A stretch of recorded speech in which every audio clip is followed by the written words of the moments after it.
Man, did Carnival just babyfy all of its cruisers? La Lita Loca presents the Cruise Show, baby, Cruise Show. It's Cruise Show from Florida with your host, Tony. Hey, what's up, everybody? Welcome to the Cruise Show. I am your host, Tony, here to talk you through everything going on in cruising. Everything going on in cruising on a Wednesday the 4th. The 4th of June, 2025. And well, let's knock out some feel goods. Do you want to feel good? I feel good. Shout out Ludacris.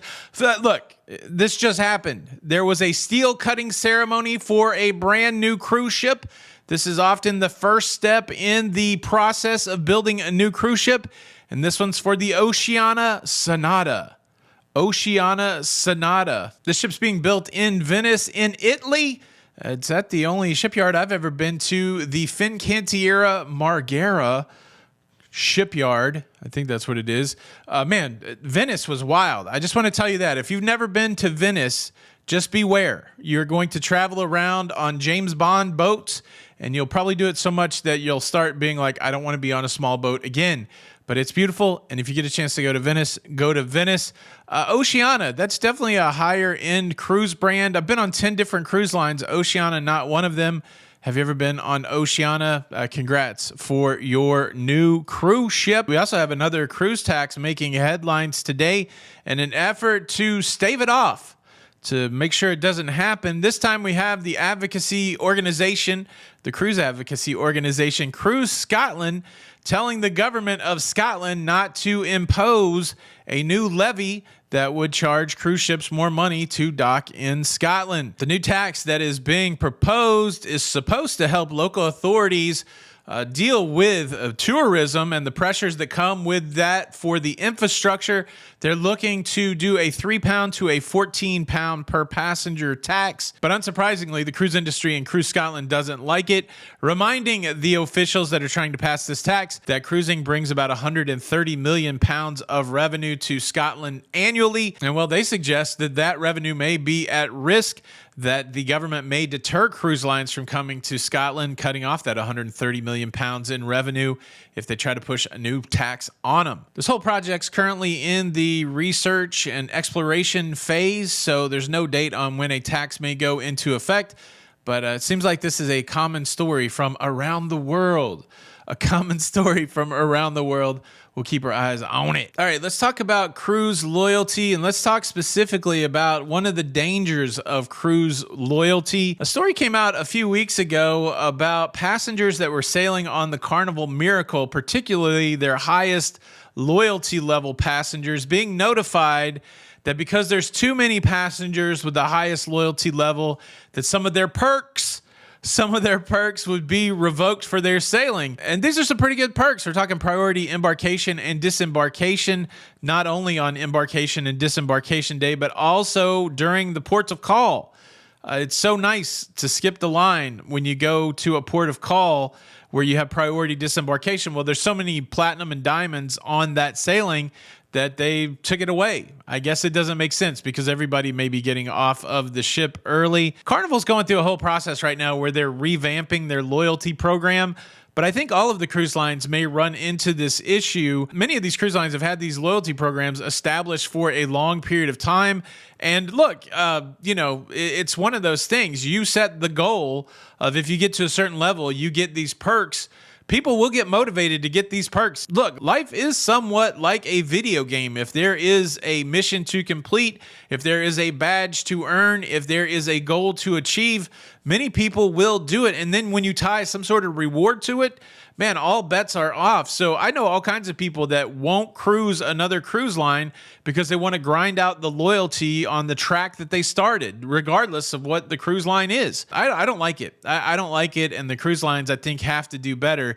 You can't get people to attain these loyalty levels, and then when you get them to the top level, take it away because it doesn't work out for the cruise that you're getting ready to set sail with. I get it. There may be too many people where you can have priority dinner reservations, or there may be too many people where priority embarkation and disembarkation makes sense logistically for the cruise line. but that dang ain't the consumer's fault who got the loyalty. I hope the revamp of the Carnival program is good. But I'm worried that it's just going to set higher bars, that eventually when everybody achieves those higher levels, you're going to see this kind of thing again. Are you out there grinding loyalty? Is this something that's important to you? Or do you feel like it's a little bit of smoke and mirrors? Because I've always said this. Now, there's some good loyalty perks. Certainly when you go on Royal Caribbean and you're getting 4 drinks a day, or you're going on Princess and you're getting laundry, there's some good loyalty perks. But at the end of the day, a lot of times the loyalty perks don't really justify the money that you spent to get them. I don't know. Maybe if they give you a free tattoo, but would you like a free tattoo and a pound of hamburger? That may do it for you. I don't know. There's a lot of places we could go with that, but we won't go there. What do you think about loyalty? Leave a comment below. Cruise show, cruise show, cruise show, cruise show. I really need to get like a swing band in here to help me do the theme song. Look, it's a work in progress. I appreciate everybody warming up to the cruise show. I love how on the very first episode that I said I would be stripped down, people are like, this sucks. What happened? Thanks, everybody. Thanks, everybody. No, a lot of people were very gracious and enjoyed it, but it always blows my mind where you're like, I'm going to try something new. Give me some time to work it out. And you suck. You know what? You suck. How about that? There's a old sit and spin thing I could tell you about, but we'll move on. Let's move on to Carnival babying its passengers. Carnival's got a problem. There are a lot of high-profile stories about Carnival guests using illegal substances, about Carnival guests, brawling, all kinds of stuff like that. Every cruise line has it. But I guess for this summer, the tack that Carnival has taken is to baby its passengers. I guess some leadership over there said, let's assume that we're going to have a ton of new passengers and they don't know anything about cruising or civility or not being a big baby. Let's just assume that. And I know one way that we can combat it. We can put a piece of paper in their cabin. Because I tell you what, I've cruised a bunch and I read every piece of paper that is put in my cabin. Says no one. Maybe somebody does. There's probably somebody that's really diligent about reading the paper. But look, Carnival has established their new have fun, be safe policy, and there was a surprise or two in this policy. I'm going to share it with you. I'm going to baby you. I'm going to read it to you for your face. Look, here it goes. Dear Carnival guests, welcome aboard. While you're getting settled, please take a moment to review some of our have fun, be safe guidelines. The ship is a shared space. Duh. In keeping with Carnival's values, we urge you to show care and respect for others, including our team members. Our experience has taught us that everyone has a better time when a spirit of community and neighborliness is shown by all. Somebody got paid to write that, y'all. Somebody got paid to say that cruising is a communal activity and cruising is better when everybody is nice to each other. And being nice to each other is a core value for Carnival. It should be a core value for everybody. Okay, here we go. Curfew. Children must always be supervised. Guests 17 and under must be out of public areas by 1 a.m. unless accompanied by an adult 21 years of age or older that's in the traveling party. This is strictly enforced.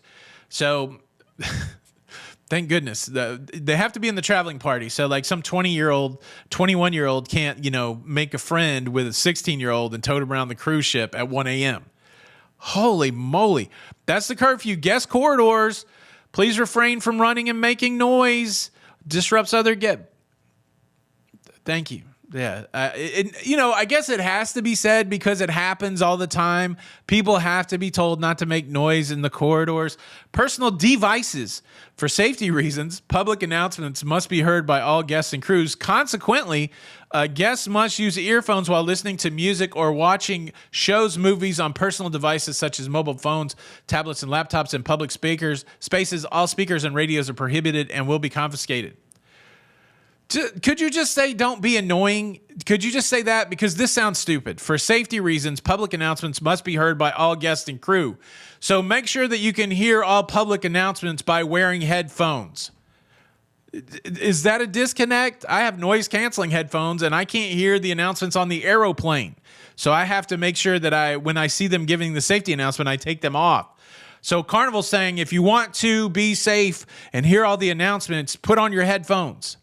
No, just say don't be a Jackie, don't be annoying, and don't have your speaker where everybody can hear it. I mean, this applies to people that are having phone conversations in public spaces on their speakerphone. Thank goodness they sent us a letter. Handheld fans and beverages. For safety reasons, handheld fans are not permitted in the nightclub or on any dance floor. In addition, beverages are not allowed on the dance floor. I'd never heard that said before. So I guess you could take your handheld fan and you could be all Carlton, like, I don't know. I think maybe that, fan might give you a cool, like, music video hair blow type thing, but I guess they don't want that. And no beverages makes a lot of sense. You do not want beverages spilled on the dance floor, and maybe that's good that they're saying it. Illegal narcotics, Mary J., including all of its derivatives. I don't even know what words I can say on YouTube, but, nothing illegal. And it may be legal where you live. It may be legal where you're going, but it's not legal on a cruise ship. Just remember that. Smoking of any kind in undesignated areas can get you in trouble. $500 charge per violation.